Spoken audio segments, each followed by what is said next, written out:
তোমাকে টাকা দিব ঠিক আছে, তবে আমার সাথে ব্যভিচার করতে হবে। সকলে বলি নাউজুবিল্লাহ। এই সুন্দরী, রূপবতী, ধার্মিক, আল্লাহকে ভয়কারী এই মহিলা অত্যন্ত বিপদে পড়ার কারণে রাজি হয়ে গেল অনিচ্ছা সত্ত্বেও। নাউজুবিল্লাহ। এমন সময় সেই টাকা নিয়ে কাজ করতে গেল, কাজ শেষ হয়ে গেল, ওয়াদা মাফিক একত্র এক জায়গায় উপস্থিত হলো উভয়জন। এমন সময় যুবক বলে, আমি যখন তার শরীরের উপরে বসলাম, এমন সময় জেনা এখনই আরম্ভ হয়ে যাবে। এমন সময় আমার চাচাতো বোন আমাকে একটা চিৎকার দিয়ে কথা বলল, ইয়া আব্দুল্লাহ ইত্তাকুল্লাহ। আল্লাহু আকবার। হে আল্লাহর বান্দা, আল্লাহকে ভয় করো। আল্লাহ, হে আল্লাহর বান্দা, কাকে ভয় করো? আল্লাহকে ভয় করো। আজকে আমার ইজ্জত নিয়ে ছিনিমিনি খেলেছো, আমার অসহায়ত্বের দিকে তাকিয়ে, আমার অসহায়ত্বের দোহাই দিয়ে আমাকে আজকে তুমি লুণ্ঠন করছো, ধর্ষণ করছো, কিন্তু আল্লাহকে ভয় করো। আল্লাহু আকবার। যুবক বলে, আমার সুন্দরী রূপবতী চাচাতো বোনের কথা যখন আমার কানে আসলো, ইত্তাকিল্লাহ, হে আল্লাহর বান্দা, আল্লাহকে ভয় করো, সাথে সাথে আল্লাহ আপনার ভয় অন্তরে থাকার কারণে সেই দিন সব কিছু আমি জেনা করার অনুকূলে ছিল, প্রতিকূলে কিছুই ছিল না। সেই দিন আমি ঠিক মুহূর্ত থেকে উঠে দাঁড়িয়ে আপনাকে ভয় করে আমার চাচাতো বোনের সাথে আর জেনা না করে চলে এসেছি।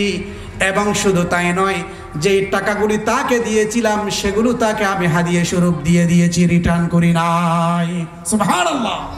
এখন আমরা যারা জীবিত তাদের সালামের জবাব এবং যারা মৃত উভয়ের জবাব কি একই রকম হবে নাকি ভিন্ন রকম হবে?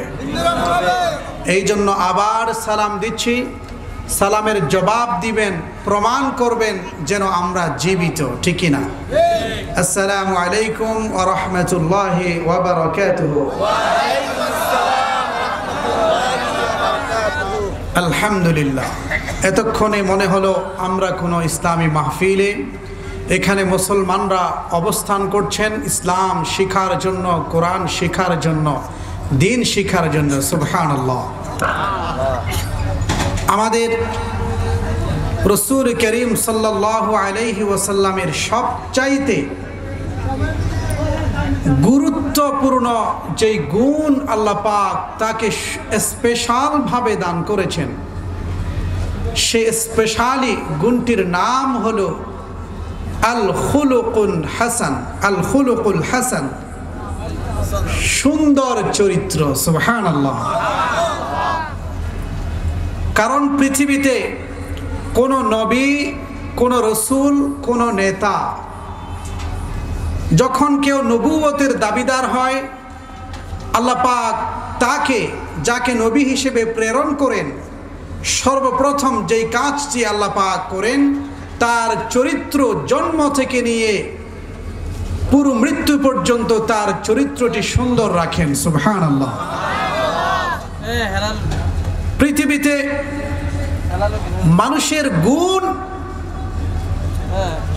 চরিত্র সুন্দর হওয়া গুণটি এত বড়, গুণটির দাম এত বেশি, মূল্যায়ন এত বেশি, যে কেউ যখন মসজিদের সভাপতি হতে চায়, অথবা নির্বাচনে দাঁড়াতে চায়, অথবা নেতা হতে চায়, সর্বপ্রথম সেই বলে, মানুষ প্রচার করে অমুকের চরিত্র ফুলের মতো, অমুক নামাজি তাই তাকে ভোট দিন, এমনটি কেউ বলে? অমুক যাকাত আদায়কারী তাকে ভোট দিন, এমনটি কেউ বলে?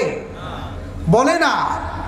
অমুক এইভাবে বিভিন্ন কাজ করে সেগুলোকে মানুষ নেতা হওয়ার পেছনে নির্বাচনের সময় তাকে ফোকাস করে না, ঠিক কিনা? শুধু ফোকাস করে একটি বিষয়টাতে, সেই বিষয়ের নাম হলো চরিত্র। সুবহানাল্লাহ। মানুষ তাই তো বলে অমুকের চরিত্র ফুলের মতো পবিত্র, কারণ জানে মানুষকে যদি কাছে ভিড়ানো সম্ভব হয়, শুধুমাত্র সুন্দর তথা উত্তম চরিত্রের মাধ্যমেই ভেড়ানো সম্ভব, ঠিক না বেটি? তাই তো যখন কোনো পাত্র বিবাহ করতে চায়, কোনো পাত্রীকে বিবাহ দিতে চায়, তখন পাত্র এবং পাত্রী উভয় পক্ষ যেই বিষয়টি পাত্র এবং পাত্রীর খোঁজ করে আছে কিনা সেই বিষয়টির নাম কি? চরিত্র। অন্য কারোর সাথে কোনো সম্পর্ক ছিল কিনা, ছেঁকা খেয়েছে কিনা, ব্রেকআপ হয়েছে কিনা, কয়জনের সাথে সম্পর্ক ছিল, এই সমস্ত কিছু সুন্দর চরিত্রের বিপরীত নাকি অনুকূল? বিপরীত। এই জন্য সুন্দর চরিত্র মানুষের কাছে সবচাইতে বেশি গুরুত্বপূর্ণ। সুবহানাল্লাহ। তাই তো রাসূল করিম সাল্লাল্লাহু আলাইহি ওয়াসাল্লামকে আল্লাহ রাব্বুল আলামিন যখন পৃথিবীতে প্রেরণ করেছেন মানুষকে ইসলাম শেখানোর জন্য, দ্বীন শেখানোর জন্য, নবী হিসেবে আল্লাহ পাক যখন প্রেরণ করেছেন, যখন থেকে রব্বুল আলামিন রাসূল করিম সাল্লাল্লাহু আলাইহি ওয়াসাল্লামকে সর্বশ্রেষ্ঠ রাসূল হিসেবে আখ্যায়িত করার নির্বাচন করেছেন, তখন থেকেই আল্লাহ রাব্বুল আলামিন রাসূল করিম সাল্লাল্লাহু আলাইহি ওয়াসাল্লামের চরিত্র পৃথিবীর সমস্ত মানব এবং দানবের চাইতে সুন্দর করেছেন। তাই তো আল্লাহ রাব্বুল আলামিন কোরআন মাজিদে সুন্দরভাবে ব্যাখ্যা দিয়েছেন। হাদিস শরীফে রাসূল করিম সাল্লাল্লাহু আলাইহি ওয়াসাল্লাম বলেন, বুইসতু লিউতাম্মিমা মাকারিমাল আখলাক। হে আমার সাহাবীরা শুনে রাখো, আল্লাহ পাক রব্বুল আলামিন আমাকে প্রেরণ করেছেন তোমাদের কাছে যেন সুন্দর চরিত্রটিকে আমি পূর্ণাঙ্গতা দান করি। সুবহানাল্লাহ। রাসূল সুন্দর চরিত্রের মাধ্যমে তার মর্যাদা বৃদ্ধির কথা আল্লাহ পাক বলেন নাই, বরঞ্চ সুন্দর চরিত্র যেই শব্দ, যেই গুণ, সেই গুণটি রাসূলের সাথে লাগার কারণে, রাসূলের সাথে স্পর্শ করার কারণে সেই সুন্দর চরিত্র নামটির গুণ বৃদ্ধি পেল। সুবহানাল্লাহ। এই জন্য রাসূল করিম সাল্লাল্লাহু আলাইহি ওয়াসাল্লাম বলেন, এবং হাদিসে আছে, মুফাসসিরিনে কেরামগণ বলেন, রাসূল থেকে শুরু করে, রাসূলের বাপ দাদা থেকে শুরু করে আদম আলাইহিস সালাতু ওয়াস সালাম পর্যন্ত কোন রাসূলের ঊর্ধ্বতন পূর্বপুরুষ কোন জিনার মধ্যে লিপ্ত ছিল না। আল্লাহু আকবার। আমরা কি বলতে পারবো আমার বাবা দাদা নানা এভাবে ঊর্ধ্বতন আরো যত যাবে, আরো যত যাবে, তারা সবাই তাদের চারিত্রিক সুষমায় তারা উজ্জীবিত ছিলেন, চরিত্রিক সুন্দর, চরিত্র সুন্দর ছিল, এমনটি কি গ্যারান্টি দিয়ে পৃথিবীর কেউ বলতে পারবে? কিন্তু একমাত্র মুহাম্মদুর রাসূলুল্লাহ সাল্লাল্লাহু আলাইহি ওয়াসাল্লাম, একমাত্র তাকেই সাজে তিনি নিজেই বলতে পারবেন, একমাত্র এই বাক্যের ধারক এবং বাহক পৃথিবীতে মুহাম্মদুর রাসূলুল্লাহ সাল্লাল্লাহু আলাইহি ওয়াসাল্লাম এবং অন্যান্য নবী রাসূলগণ। সুবহানাল্লাহ।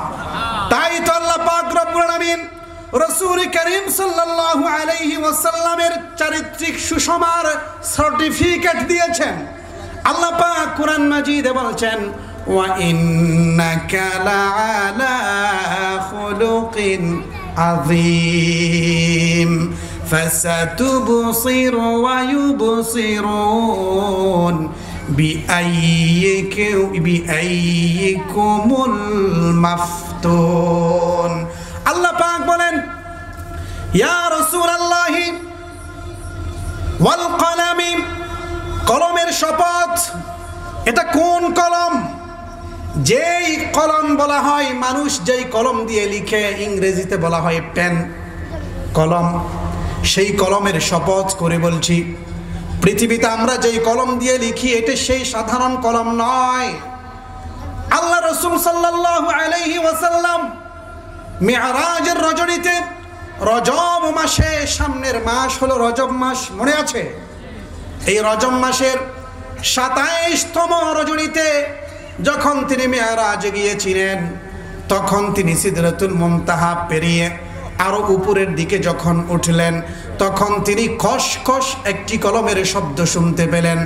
আর এই খসখস কলমের শব্দকে আরবিতে বলা হয় সরিফুল আকলাম, কলমের খসখস শব্দ। আল্লাহ রাব্বুল আলামিন রাসূল করিম সাল্লাল্লাহু আলাইহি ওয়াসাল্লামকে জানিয়ে দিয়েছেন এটা হলো কলমের লেখা। কলম লিখতেছে তার আপন জায়গায়। কেন লিখে, কি লিখে, কেন লিখে? এর উত্তর হলো আল্লাহ হুকুম দিয়েছেন তাই লিখে। কি লিখে? পৃথিবীতে কতজন মানুষ আসবে, কিভাবে কোন কাজ কোথায় সংঘটিত হবে, প্রতিটি মানুষের তকদির আল্লাহ রাব্বুল আলামিন যেভাবে লিখতে বলেন, যেভাবে নির্দেশ দেন, সেই কলম আল্লাহর ইশারায় লিখতে থাকে। সুবহানাল্লাহ। সেই কলমের শপথ করে বলছেন কে? ইয়া রাসূলুল্লাহ, সেই কলমের শপথ করে বলছি ওয়ামা ইয়াসতুরুন, এবং সেই কলম দ্বারা যা লেখা হয় সেই লিখার শপথ করে বলছি মা আনতা বিনি'মাতি রাব্বিকা বিমাজনুন। আরবের কিছু কাফের, বেঈমানেরা, নাস্তিকেরা আপনাকে পাগল বলে। আমি আপনাকে বলছি ইয়া রাসূলুল্লাহ, আল্লাহ আপনার পালন কর্তার অনুগ্রহে আপনি পাগল নন। সুবহানাল্লাহ। আপনি কি নন? আপনি পাগল নন, বরঞ্চ যারা বলে তারাই পাগল। ওয়া ইন্না লাকা লাআজরান গায়রা মামনুন। শুধু তাই নয় ইয়া রাসূলুল্লাহ, হে আমার রাসূল, শুধু তাই নয়, এই কষ্টগুলো সহ্য করার জন্য, আপনার কষ্টগুলো সহ্য করার জন্য আপনার অ্যাকাউন্টে অহরহ সওয়াব লিপিবদ্ধ করে দেয়া হবে। শুধু তাই নয়, আল্লাহ পাক এরপরে বলছেন ওয়া ইন্নাকা লাআলা খুলুকিন আযীম। ইয়া রাসূলুল্লাহ, আপনি হলেন মহান চরিত্রের অধিকারী। সুবহানাল্লাহ। আপনার চরিত্র এতই বেশি সুন্দর যে পৃথিবীর কোন জিন, কোন মানব, কোন দানবকে আপনার মতো চারিত্রিক সভ্যতায় সুশোভিত করে আমি পৃথিবীতে প্রেরণ করি নাই। সুবহানাল্লাহ। করছে কে কোন বায়া শানে রসুলে আরবি, করছে কে কোন বায়া শানে রসুলে আরবি, বরতরাজ ওয়াহমুগুমা শানে রসুলে আরবি, মকামে তুম মাহমুদ নামত মোহাম্মদ, বদুনিয়া মকামে ওয়ানামে কেদারত। আল্লাহু আকবার। কেমন রসূল আল্লাহ পাক আমাদেরকে দান করেছেন। রসূলের চরিত্র যদি সুন্দর না হতো তাহলে আরবের কাফেরেরা কখনো ইসলাম গ্রহণ করত? মানুষ বলতো আপনার চরিত্র সুন্দর নাই, অতএব আপনার উপর ঈমান আনা যাবে না। ঠিক কিনা? সকলে বলি নাউযুবিল্লাহ। অথবা রসূলের চরিত্র সুন্দর কিন্তু তার বাবার চরিত্র সুন্দর নয়, নাউযুবিল্লাহ। অথবা তার দাদার, অথবা হাশিম, অথবা আব্দে মানাফ, অথবা কাব, কুসাই, লুয়াই, গালিব, ফেহের, এইভাবে রসূলের ঊর্ধ্বতন যারা বাপ দাদারা পূর্বপুরুষরা ছিলেন আদনান পর্যন্ত, এইভাবে প্রত্যেকের কারো চরিত্রে যদি কালিমা লেপন করা যেত, চরিত্র যদি সুন্দর না হতো, কেউ কি রসূলের প্রতি ঈমান আনতো কিনা? জোরে বলুন। আনতো না। এই জন্য আল্লাহ পাক সবার চরিত্র আদম আলাইহিস সালাম পর্যন্ত প্রত্যেকের চরিত্র আয়নার মতো পরিষ্কার রেখেছেন। সুবহানাল্লাহ। এবং আর এরপরে আল্লাহ পাক বলছেন ফাসাতুবসিরু ওয়া ইউবসিরুন। এদিকে আমরা পিছনে একেবারে গলিতে পিছনে যারা একটু আওয়াজ করছেন, আমরা আওয়াজগুলো করব না, এখানে মাহফিলের সৌন্দর্য বিনষ্ট হচ্ছে। আমরা কেউ দুই একজন ভলান্টিয়ার গিয়ে একটু চুপ করিয়ে দিই তাদেরকে। আচ্ছা ঠিক আছে, ঠিক আছে, ঠিক হয়ে গেছে, এখন আর যেতে হবে না। আল্লাহ পাক বলছেন ফাসাতুবসিরু ওয়া ইউবসিরুন বিআইয়িকুমুল মাফতুন। এখন কিন্তু ঠিক হয়ে গেছে, আপনারা আমার দিকে মনোযোগ দিন। এখন অবস্থা স্বাভাবিক, এখন আমার দিকে মনোযোগ দিন। আল্লাহ পাক বলছেন, একবার দরুদ শরীফ পড়ি, বালাগাল উলা বিকামালিহি কাশাফাদ দুজা বিজামালিহি হাসুনাত জামিউ খিসালিহি সাল্লু আলাইহি ওয়া আলিহি। তাহলে রাসূলকে যারা পাগল বলেছে তাদের উত্তরে রাসূল উত্তর দিয়েছেন নাকি রাসূলের পক্ষ থেকে স্বয়ং আল্লাহ উত্তর দিয়েছেন? আল্লাহ পাক উত্তর দেওয়ার পরে কি সার্টিফিকেট দিলেন? আপনি মহান চরিত্রের অধিকারী, সুবহানাল্লাহ।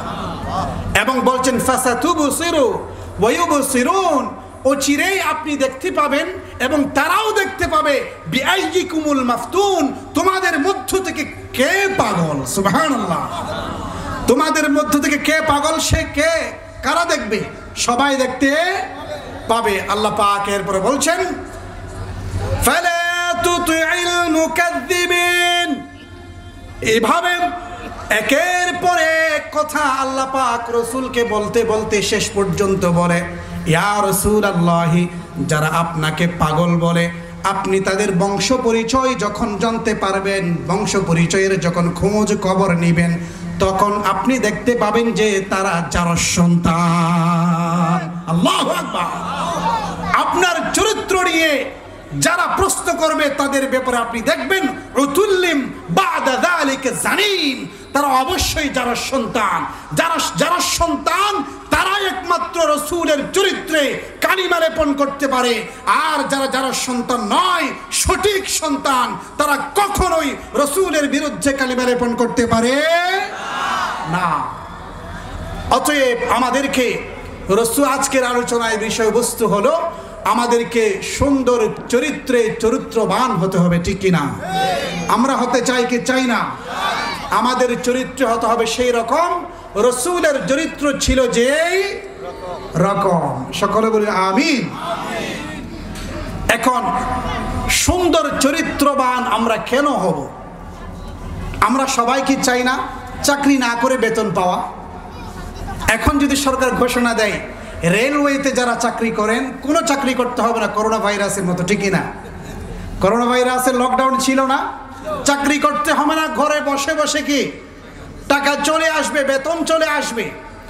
এখন আমাদের কিন্তু সেটা ভালোই লেগেছিল, কিন্তু একটু ভয় লেগেছিল কখন যে করোনা ভাইরাস আক্রান্ত করে, ঠিক কিনা?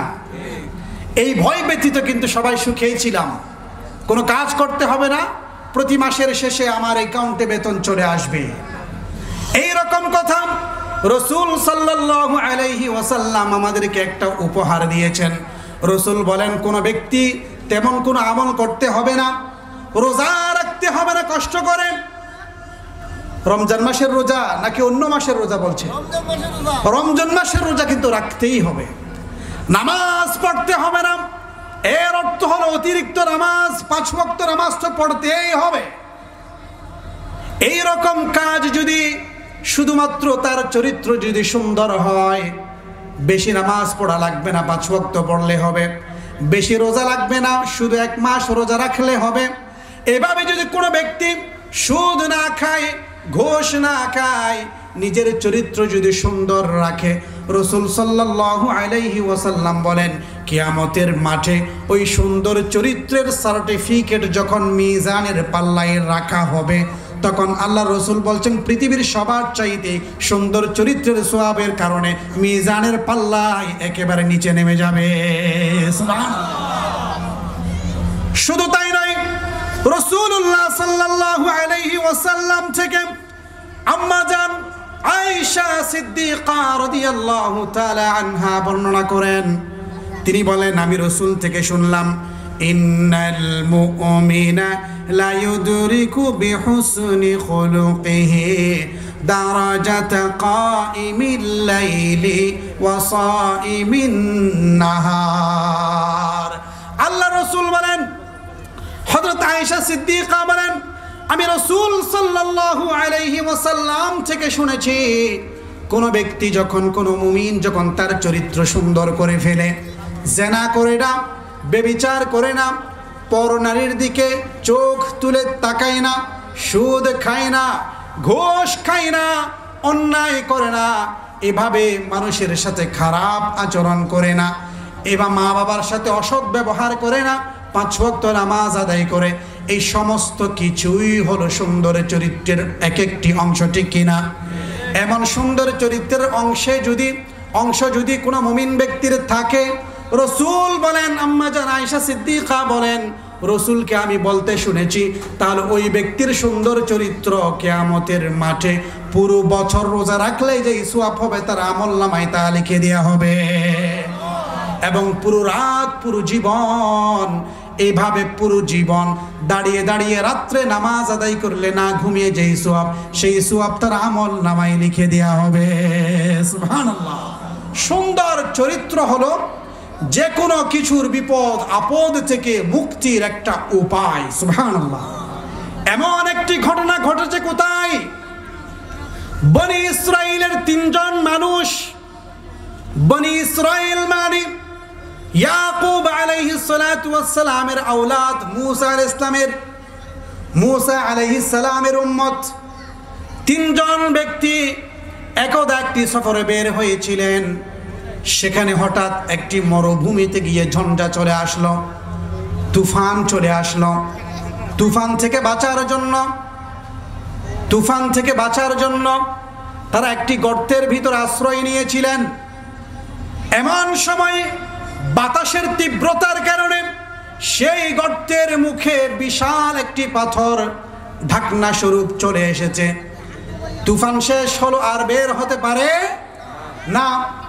এখন 3 জন ব্যক্তি আল্লাহর দরবারে দোয়া করছে, হে আল্লাহ। প্রথম ব্যক্তি আল্লাহর দরবারে দোয়া করে অনেক চেষ্টা করেছে, সেই পাথরটি সরানোর জন্য সরে না। এখন কাজ কি? আল্লাহর কাছে চাওয়া, দোয়া করা। এক ব্যক্তি দোয়া করে, হে আল্লাহ, আমার একটি চাচাতো বোন ছিল, সেই চাচাতো বোন অত্যন্ত গরিব ছিল, তার পরিবার। একদা আমি ওই চাচাতো বোনকে খুব ভালোবাসতাম, সে খুবই সুন্দরী। আমাদের যুব সমাজ যাকে বলে তার প্রতি সেই ক্রাশ খেয়েছে, ঠিক কিনা? সেই বেশি সুন্দরী। অনেক সময় তাকে কুপ্রস্তাব দিলাম, সে রাজি হয় না। বিয়ের প্রস্তাব দিলাম, তাও রাজি হয় না। একদা তার পরিবারে মেহমান এসেছে, খুবই প্রয়োজনের কারণে আমার কাছে সে এসেছে। আমার কাছে সে আসার কারণে আমি তাকে বললাম, তোমাকে টাকা দিব, ঠিক আছে। আমার কাছে সে এসেছে ধার চাইতে, টাকা। আমার কাছে টাকা ধার চাইলো, আর কোনো বিকল্প নাই। আমি তাকে বললাম, এক শর্তে রাজি আছি, তোমাকে টাকা দিব, ঠিক আছে, তবে আমার সাথে ব্যভিচার করতে হবে। সকলে বলি নাউজুবিল্লাহ।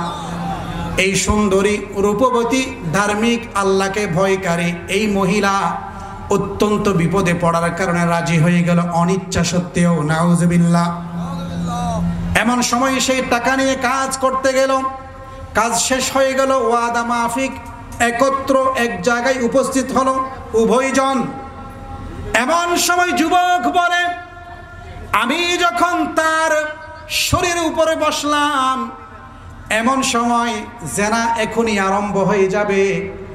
এমন সময় আমার চাচাতো বোন আমাকে একটা চিৎকার দিয়ে কথা বলল, ইয়া আব্দুল্লাহি ইত্তাকুল্লাহ।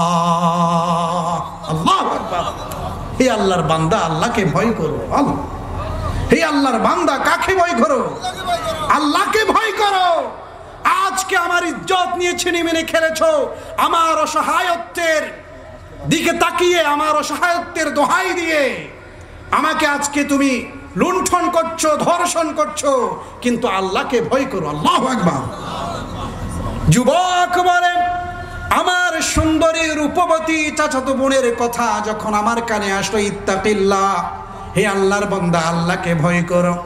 সাথে সাথে আল্লাহ আপনার ভয় অন্তরে থাকার কারণে সেই দিন সব কিছু আমি জেনা করার অনুকূলে ছিল, প্রতিকূলে কিছুই ছিল না। সেই দিন আমি ঠিক মুহূর্ত থেকে উঠে দাঁড়িয়ে আপনাকে ভয় করে আমার চাচাতো বোনের সাথে আর জেনা না করে চলে এসেছি।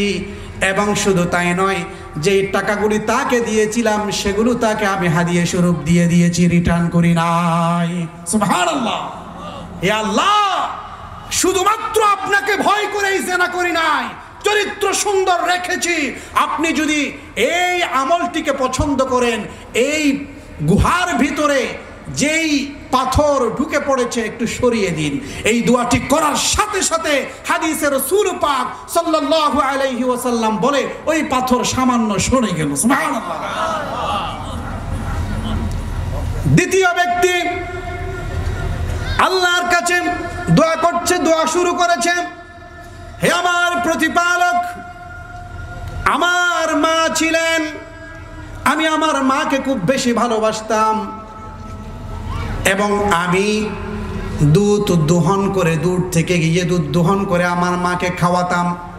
আমার অভ্যাস ছিল আমার মাকে দুধ খাওয়ানোর পূর্বে কোনো স্ত্রী সন্তান কাউকেই খাওয়াতাম না। আমি এক সময় আমার দুধ আনতে আনতে দেরি হয়ে গেল, মা ঘুমিয়ে গেলেন, রাত গভীর হলো, মাকে ঘুম থেকে দুধ খাওয়ার জন্য জাগ্রত করলাম না, কারণ তিনি কষ্ট পেতে পারেন। এমন সময় সকালবেলা যখন হলো, আমি দুধের গ্লাস নিয়ে মায়ের সামনে দাঁড়িয়েছিলাম। মা জিজ্ঞেস করলেন, হে আমার সন্তান, তুমি এতক্ষণ দাঁড়িয়েছিলে কেন? বললাম, হে আমার আম্মা জান, আপনার জন্য দাঁড়িয়েছিলাম। অথচ ওই সময়ে আমার সন্তানরা, ছোট ছোট বাচ্চারা ক্ষুধার তাড়নায় কান্না করছিল। তারপরে আমার মাকে পান করানোর পূর্বে এই দুধ আমার সন্তানকে পান করালাম না।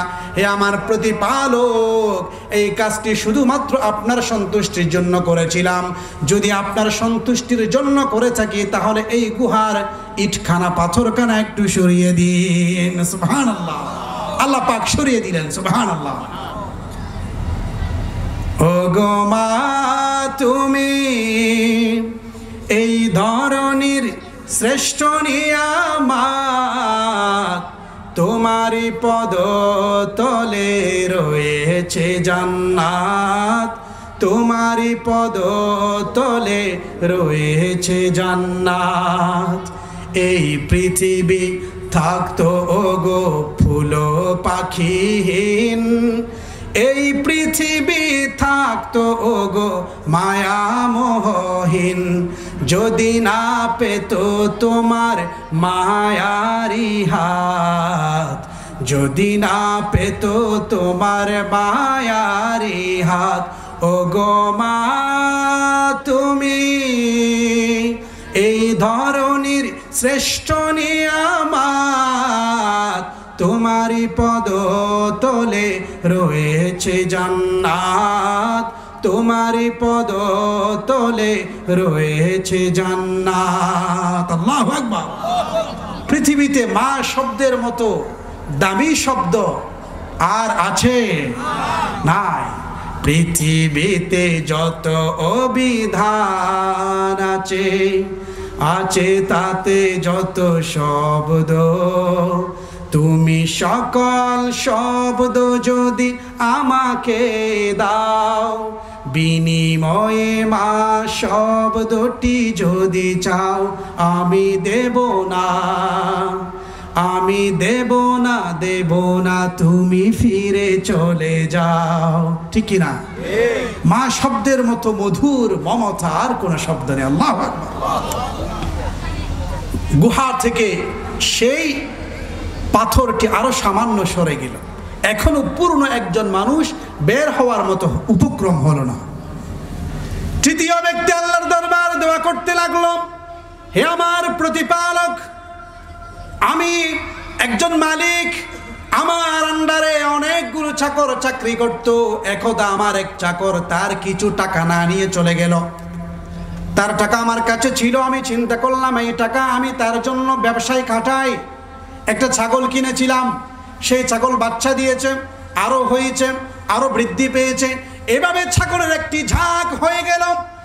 অনেক বছর পর সেই গোলাম, সেই চাকর, সেই চাকরিজীবী আমার কাছে এসে তার চাকরির যেই মাইনা ছিল আমার কাছে তা ফেরত চাইল। আমি বললাম, হে আল্লাহর বান্দা, এই সমস্ত ছাগল যা কিছু দেখছো ঝাঁক সহ সবগুলো তোমার কেরায়া। সুবহানাল্লাহ। সে বলছে, আমার সাথে ঠাট্টা করছেন আপনি, দিবেন না ঠিক আছে, ঠাট্টা করার অধিকার তো আপনার নাই। সে বলছে আল্লাহর কসম করে বলছি, তোমার সেই টাকা দিয়ে ছাগল ক্রয় করে এক একটি ছাগল এভাবে বাচ্চা দিতে দিতে এতগুলো হয়েছে, আল্লাহর সন্তুষ্টির জন্য করেছি, কাউকে দেখানোর জন্য নয়। এমনটি ইয়া আল্লাহ সেই ছাগলগুলো থেকে একটাও আমি রাখি নাই, সবগুলোই তাকে দিয়ে দিয়েছিলাম। সুবহানাল্লাহ। এটাও একটি সুন্দর চরিত্র। মায়ের সাথে মাকে ভালোবাসা সুন্দর চরিত্রের অংশ, ঠিক কিনা? এভাবে জেনা না করে আল্লাহকে ভয় করে জেনা থেকে বিরত থাকা সুন্দর চরিত্রের একটি অংশ।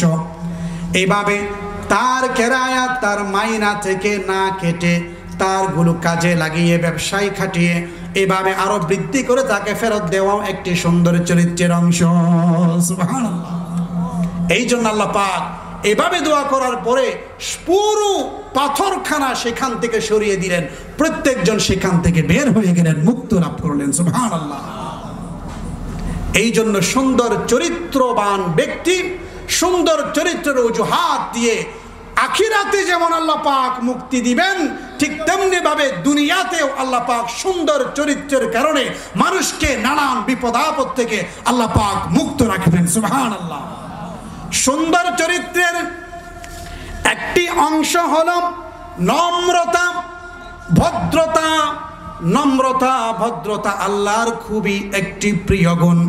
আল্লাহ রাসূল সাল্লাল্লাহু আলাইহি ওয়াসাল্লাম বলেন, ইন্নাল্লাহা রফিক ইউহিব্বুর রিফকা ইউতি আলার রিফকি মা লা ইউতি আলাল উনফি ওয়া মা লা ইউতি আলা মা সিওয়া। রাসূল সাল্লাল্লাহু আলাইহি ওয়াসাল্লাম বলেন, নিশ্চয় আল্লাহ নম্র। আল্লাহ কি কোমল? আল্লাহর দিল কি কোমল, নরম, কঠোরতা নাই। কঠোরতা যদি আল্লাহ পাক রাখতেন তাহলে পৃথিবীতে আমরা বাঁচা আছে নাই। প্রতিনিয়ত কত গুনাহ যে আমরা করি, এক একটি গুনার কারণে দুনিয়া থেকে চলে যাবার উপক্রম হয়, তারপরেও আল্লাহ পাক আমাদেরকে বাঁচিয়ে রাখেন, কারণ তিনি কোমল, তিনি ক্ষমাকারী। সুবহানাল্লাহ। শুধু তাই নয়, আল্লাহ বলেন, আল্লাহ রাসূল বললেন, ইউহিব্বুর রিফকা, নম্রতাকে তিনি ভালোবাসেন, কোমলতাকে ভালোবাসেন। আল্লাহ মানুষ যখন আল্লাহর কাছে কোমলতার দোহাই দিয়ে, যার অন্তর নরম, অন্তর কোমল, কোমল নরম অন্তর ব্যক্তি আল্লাহর কাছে দোহাই দিয়ে যখন কোনো কিছু চায়, কোমলতার কারণে আল্লাহ পাক মানুষকে যা কিছু দান করে অন্য কোনো বিষয়ের ওসিলা দিয়ে ততটুকু দান করে না। সুবহানাল্লাহ। করছে কে কোন বায়া শানে রসূলে আরবি, করছে কে কোন বায়া শানে রসূলে আরবি। আল্লাহু আকবার। কোমলতার একটি অংশ, সুন্দর চরিত্রের একটি অংশ হলো লজ্জাশীলতা। কি লজ্জাশীলতা? লজ্জাশীলতা কিরকম? লজ্জাশীলতা কাকে বলা হয়? কোন গুনাহ যখন করতে যাব, লজ্জার কারণে সেই গুনাহ যখন করতে পারবে না, এটাকে বলা হয় লজ্জাশীলতা। আল্লাহু আকবার। সর্বনিম্ন স্তর হলো লজ্জাশীলতার এটা। আর লজ্জাশীলতার সর্বোচ্চ পর্যায়ের স্তর হলো আলেম ওলামাকে, মুরব্বিগণকে দেখার সাথে সাথে সালাম করে কোমলতার সাথে কথাবার্তা বলে এবং তাকে যত প্রকারের সুন্দর আচরণ রয়েছে সমস্ত সুন্দর আচরণ করা। সুবহানাল্লাহ। রাসূলুল্লাহ সাল্লাল্লাহু আলাইহি ওয়াসাল্লাম বলেন, আল হায়াউ মিনাল ঈমান ওয়াল ঈমানু ফিল জান্নাহ। রাসূল বলেন, এই হায়া, লজ্জাশীলতা হলো ঈমানের একটি অঙ্গ। ঈমানের অনেকগুলো অঙ্গ রয়েছে, ঠিক না বেঠিক? লজ্জাশীলতা হলো তেমনি ভাবে ঈমানের একটি অঙ্গ। এই লজ্জাশীলতা হলো ফিল জান্নাহ। আর যেই ব্যক্তির ভিতরে লজ্জাশীলতা থাকবে সেই ব্যক্তি যাবে জান্নাতে। সুবহানাল্লাহ। আর লজ্জাশীলতার বিপরীত কি? বড় করে বলুন, লজ্জাশীলতার বিপরীত কোন শব্দ? লজ্জাহীনতা, নির্লজ্জ, ঠিক না বেঠিক? লজ্জাশীলতার বিপরীত শব্দ লজ্জাহীনতা, নির্লজ্জ। আল্লাহর রাসূল বলেন, ওয়াল বাযাউ মিনাল জাফা, আর লজ্জাহীনতা হলো দুশ্চরিত্রতার একটি অংশ। কি চরিত্রতা? দুশ্চরিত্রের একটি অংশ। আল্লাহ রাসূল আর বলেন ওয়াল জাফাউ ফিন্নার, আর যেই ব্যক্তির চরিত্র বিশ্রী হবে, অসুন্দর হবে, সেই ব্যক্তি যাবে জাহান্নামে। আমরা কি লজ্জাশীলতা অবলম্বন করে লজ্জাশীল হয়ে জান্নাতে যেতে চাই, নাকি নির্লজ্জ হয়ে জাহান্নামে যেতে চাই? বড় করে বলুন। এটা হলো ক্লাস স্বরূপ। যখন কোথাও বয়ান হবে, এটা ক্লাস, বক্তা যখন বলবে আমরা সকল শ্রোতা তাকে রিপ্লাই দিতে হবে, তখন কথাটা, আলোচনাটা সৌন্দর্য, কোরআন হাদিসের কথাটা সুন্দরভাবে বুঝতে সুন্দর হবে। এখন বর্তমানে সামনে আসছে 14ই ফেব্রুয়ারি, ঠিক কিনা? 14ই ফেব্রুয়ারিতে পুরো বিশ্বে, আমাদের বাংলাদেশেও কি কি হয় আমাদের বৃদ্ধরা না জানলেও, যুবকেরা না জেনে একজনও নাই, ঠিক না বেঠে? এই লজ্জাশীলতা চলে গেছে বিধায় সেই 14ই ফেব্রুয়ারি বিশ্ব ভালোবাসা দিবসের নামে বিশ্ব বেহায়া দিবস, নির্লজ্জ দিবস আমরা পালন করে, ঠিক না বেঠে? রাসূলুল্লাহ সাল্লাল্লাহু আলাইহি ওয়াসাল্লাম বলেন, যেই ব্যক্তির লজ্জাশীলতা নাই, লজ্জা নাই, সেই ব্যক্তির ব্যাপারে রাসূল বলেন ইযা ফাতাকাল হায়াউ ফাফআল মা শি'তাহু, ফাফআল মা শি'তা। রাসূল বলেন, যখন তোমার হায়া চলে গেল, লজ্জা চলে গেল, যা মন চাই তুমি তাই করতে পারো, ঠিক না বেঠি? পার্কে, রাস্তার পাশে, স্কুলে, বিশ্ববিদ্যালয়ে, কলেজে এক যুবক অপর যুবতীর সাথে উলঙ্গ বেহায়াপনার সাথে, নির্লজ্জতার সাথে কথা বলে, দেখা করে, একে অপরকে ফুল দেয়। কোনো বান্ধবীকে, কোনো মেয়ে, স্ত্রী, পুরুষকে এভাবে বিবাহ বহির্ভূত একে অপরকে ফুল দেয়া, ভালোবাসা বিনিময় করা ইসলামে জায়েজ আছে নাকি হারাম? এই হারাম কাজটি কারা করে? যাদের লজ্জা একেবারে নিম্ন পর্যায়ের চলে গেছে, ঠিক না বেঠিক? এই জন্য কবি মারুফ আর রসাফি চমৎকার বলেছে, যার লজ্জা নাই তার চরিত্র ধ্বংস হয়, আর যেই জাতির চরিত্র ধ্বংস হয় সেই জাতি একেবারে ধ্বংসের নিকটবর্তী চলে যায়, ঠিক না বেঠিক? ধ্বংস দুই প্রকার। এক প্রকার হলো চারিত্রিক ধ্বংস, দ্বীনিভাবে ধ্বংস, ধার্মিকভাবে ধ্বংস। অপর পর্যায়ের ধ্বংস হলো উৎকর্ষতার দিকে ধ্বংস। বিল্ডিং উঠবে না, অর্থনৈতিকভাবে সেই স্বাবলম্বী হবে না, কিন্তু চরিত্র যখন ধ্বংস হবে, অর্থনৈতিকভাবে এই কথা আল্লাহ পাক বলেন নাই, এটাও ধ্বংস হয়। তবে সবচাইতে বেশি ধ্বংস যেটা হয় সেটা হলো ধর্মের দিক দিয়ে ধ্বংস হয়ে যাওয়া, ঠিক না বেঠিক? তাই তো কোন দেশের যুবক, কোন দেশের জাতির যখন চরিত্র ধ্বংস হয়ে যায়, মূলত পুরো জাতিটাই ধ্বংস হয়ে যায়, ঠিক না বেঠিক? তাই তো কবি বলেন, ইন্নামাল উমামু বাকাউ আখলাকুহুম মা বাকিয়াত ফাইনহুম যাহাবু আখলাকুহুম যাহাবাত। কবি বলে, কোন জাতি কখন টিকে থাকে? যখন জাতির চরিত্র টিকে থাকে, ঠিক থাকে, পুরো পৃথিবীতে মাথা উঁচু করে দাঁড়ায়, ঠিক না বেঠি? আর জাতি কখন ধ্বংস হয়? যখন সেই জাতির চরিত্র ধ্বংস হয়ে যায়, ঠিক না বেঠি? আজকে পুরো মুসলিম বিশ্ব, এক সময়কার মুসলিম বিশ্বকে মানুষ ভয় করত, মুসলিম বিশ্বের ভয়ে পুরো পৃথিবী জালেম শাসকরা থর থর করে কাঁপত, ঠিক না বেঠি?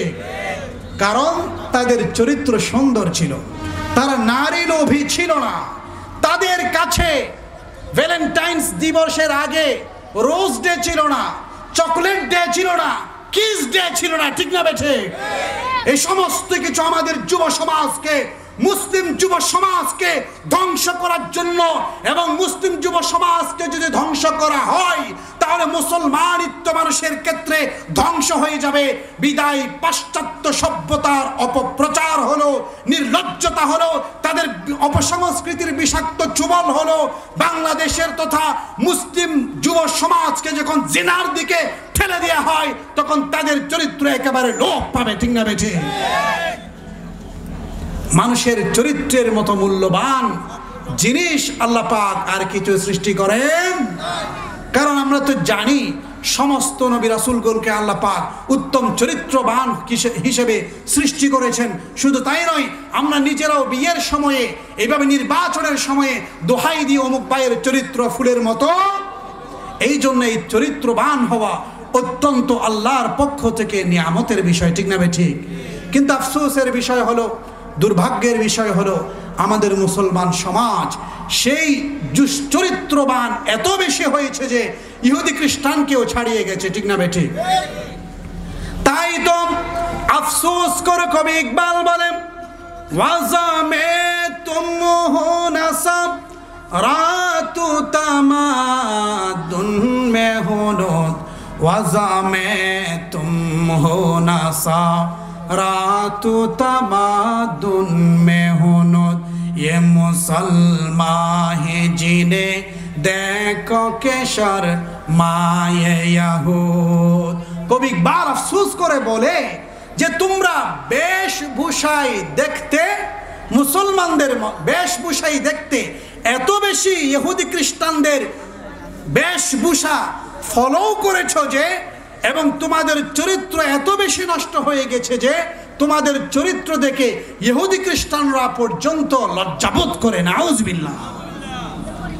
অথচ মুসলমানদের চরিত্র কেমন হওয়ার কথা ছিল? মুসলমানদের চরিত্র দেখে কাফেরদের ঈমান বৃদ্ধি পাওয়ার কথা, ঠিক না বেঠিক? রাসূল করিম সাল্লাল্লাহু আলাইহি ওয়াসাল্লামের চরিত্র কেমন ছিল?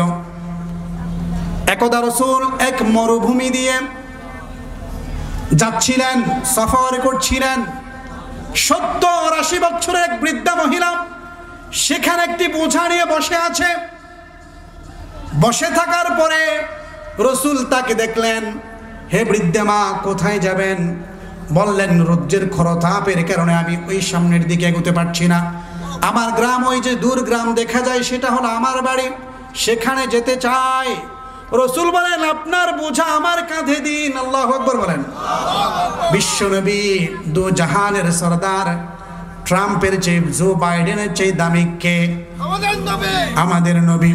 তারা পৃথিবীতে দামি, শুধু আমেরিকার প্রেসিডেন্ট, আমার নবী পৃথিবীর প্রেসিডেন্ট এবং আখিরাতের প্রেসিডেন্ট সহ। আল্লাহু আকবার। তিনি কাঁধে বোঝা বহন করেছেন সেই বৃদ্ধা মহিলা। তার গ্রামে দিয়ে হলো। সেখানে যখন বৃদ্ধা মহিলাকে দেখলাম, গ্রামবাসী, কি করেছো তুমি? কাকে সাথে নিয়ে আসছো?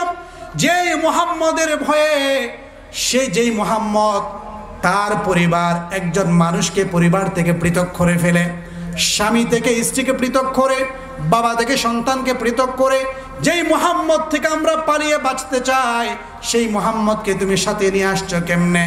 তখন বৃদ্ধা মহিলা জবাব দেয়, এই মুহাম্মদকে আমি তো চিনতাম না।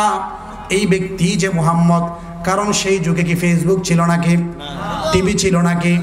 নাম শুনে যেত কিন্তু তাকে দেখা যেত না, এই জন্য চিনে নাই। বলছে, এই মুহাম্মদ যদি সত্যি এমন হয়, তার চরিত্র যদি এত সুন্দর হয়, কত মানুষ আমার সামনে দিয়ে আসা যাওয়া করেছিল, কেউ আমাকে জিজ্ঞেস করে নাই, কিন্তু এই মুহাম্মদ যেহেতু আমাকে এত পথ পাড়ে দিয়ে নিয়ে এসেছে, আমি আর যাই হোক এই মুহাম্মদের মুরিদ হয়ে গেলাম। সেই কালিমা পড়ে নিয়ে এসে দিয়েছে এবং মুসলমান হয়েছে। এটাই হলো মুসলমানের চরিত্র। সুবহানাল্লাহ। কিন্তু আফসোস, আমাদের এই চরিত্র এখন নাই। আমাদের চরিত্র দেখে অমুসলিমরা মনে করে মুসলমান মনে হয় নিকৃষ্ট জাতি, ঠিক না বেঠিক? আমার কারণে, আমাদের কারণে আজকে ইসলাম ধর্মকে পর্যন্ত তারা হেয় প্রতিপন্ন করছে, ঠিক না বেঠিক? তাই তো। কিন্তু ডক্টর ইকবাল বলেন, खीरा न कर सका জলওয়ায়ে দানিশে ফিরিং সুরমাহে মেরে आँखों का खाके मदीना नजाफ अल्लाहु আকবার। কবি ইকবাল বলে, আমাকে আমি দীর্ঘদিন পর্যন্ত ইউরোপে বসবাস করেছি। আমি ইউরোপে বসবাসের সময় অনেক তাদের ইউরোপের বেলাল্যপনা অশ্লীলতা আমাকে গ্রাস করতে চেয়েছিল, কিন্তু গ্রাস করতে পারে নাই, কারণ মক্কার মদিনার সুরমা আমার চোখে ছিল এবং নজফ যেই জায়গাতে হযরত আলী শায়িত আছেন সেই হযরত আলীর সেই জায়গার সুরমা আমার চোখে ছিল, বিধায় আমাকে ইহুদি খ্রিস্টানের বেলাল্যপনা আমাকে নিমজ্জিত করতে পারে। আল্লাহু আকবার। এই চরিত্র, সুন্দর চরিত্র দিয়ে রাসূল মক্কা থেকে মদিনায় হিজরত করেছেন, ঠিক না ঠিক? ইসলামকে প্রচার প্রসার করার জন্য কত কষ্ট করেছেন। আমরা সেই উত্তম চরিত্রবান হতে চাই কি চাই না? রাসূল কত কষ্ট করেছেন এই ইসলাম প্রতিষ্ঠা করার জন্য, সুন্দর চরিত্রকে পৃথিবীর বুকে মাথা ছাড়া করে পৃথিবীর বুকে প্রথিত করার জন্য, পৃথিবীর বুকে এভাবে একটা মর্যাদাপূর্ণ চরিত্র বানানোর জন্য, ইসলাম মুসলমানদেরকে সুন্দর চরিত্রের আওতাভুক্ত আনার জন্য অনেক কষ্ট করেছেন। এমনকি মক্কা থেকে মদিনায় হিজরত করেছেন, ঠিক না ঠিক? হাজারো ব্যথা বেদনার পরেও ফিরে আসনি তুমি আপন ঘরে, দিনের আলো তুমি ছড়িয়ে দিতে চলে গেলে মদিনায় মক্কা ছেড়ে। হে রাসূল তোমাকে ভুলি আমি কেমন করে, হে রাসূল তোমাকে ভুলি আমি কেমন করে।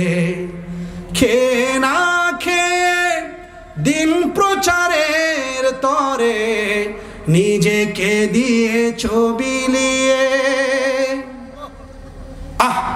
খন্দকের যুদ্ধ, সাহাবীরা গর্ত খনন করছে, পরীক্ষা খনন করছে। এমন সময় এক সাহাবী বললেন, ইয়া রাসূলুল্লাহ, খিদের তাড়নায় আমার পেটে পাথর বেঁধেছি, ইয়া রাসূলুল্লাহ কিছু ব্যবস্থা করুন। রাসূল বললেন, দেখো তুমি বেঁধেছো একটা, আমি বেঁধেছি দুইটা। আল্লাহু আকবার। খেয়ে না খেয়ে দিন প্রচারের তরে নিজেকে দিয়ে ছবি নিয়ে, তায়েফের কাফেরেরা চিনল না এ আলো, রব দুষ্ট ছেলেদের পিছু দিল লেলিয়ে, পাথরের আঘাতে ক্ষত বিক্ষত হয়ে সারা শরীর থেকে রক্ত ঝরে। হে রাসূল তোমাকে ভুলি আমি কেমন করে, হে রাসূল তোমাকে ভুলি আমি কেমন করে। সময় একেবারে সংক্ষিপ্ত, সর্বশেষ কথা বলছি। আমাদেরকে ফলো করতে হবে কাকে? রাসূলকে। আল্লাহ পাক বলছেন, লাকাদ কানা লাকুম ফি রাসূলিল্লাহি উসওয়াতুন হাসানা, তোমাদের জন্য সর্বোত্তম চরিত্রের উৎকর্ষায় যিনি সুশোভিত তিনি হলেন মুহাম্মদুর রাসূলুল্লাহ। তার চরিত্রের মাঝেই তোমাদের জন্য রয়েছে সফলতা, তিনি হলেন তোমাদের একমাত্র মডেল, ঠিক না বেটি? তাই তো পৃথিবীর সকল ক্ষেত্রে সর্বশ্রেষ্ঠ ব্যক্তিত্ব হলেন মুহাম্মদুর রাসূলুল্লাহ সাল্লাল্লাহু আলাইহি ওয়াসাল্লাম। এই কথা আমরা মুসলমানরা কপাল পোড়া না বুঝলেও ইহুদি খ্রিস্টানরা ঠিক বুঝতে পেরেছে। তার কারণ হলো ব্রিটিশ মিউজিয়ামে শ্বেত পাথরে, রেল লাইনের পাথর নয়, অনেক দামি পাথরে ব্রিটিশ জাদুঘরে তারা লিখেছে, as a father, as a teacher, as a lawmaker, as a commander, as a messenger, as a reformer of the society, Muhammad sallallahu alayhi wa sallam is the superman of the world. Allahu Akbar. তারা বলে একজন বাবা হিসেবে, শিক্ষক হিসেবে, আইন প্রণেতা হিসেবে, যুদ্ধের ময়দানের সেনানায়ক হিসেবে, একজন রাসূল হিসেবে, সমাজ সংস্কারক হিসেবে, মুহাম্মদ সাল্লাল্লাহু আলাইহি ওয়াসাল্লাম ছিলেন সারা বিশ্বের জন্য একজন আদর্শ মানব, সুপারম্যান। সুবহানাল্লাহ। অতএব হে যুবক, উল্টা পথে হেঁটো না, রসুল যেই পথে হেঁটেছে সেটাই সফলতার চাবিকাঠি। এখন বুঝো না, যখন বুঝে আসবে তখন কাজে আসবে। আল্লাহ পাক আমাদেরকে বিশ্ব বেহায়া দিবসের অশ্লীলতা থেকে হেফাজত করুন, সকলে বলে আমিন। ওয়া আখিরু দাওয়ানা আনিল হামদুলিল্লাহি রাব্বিল আলামিন। আসসালামু আলাইকুম ওয়া রাহমাতুল্লাহি ওয়া বারাকাতুহু।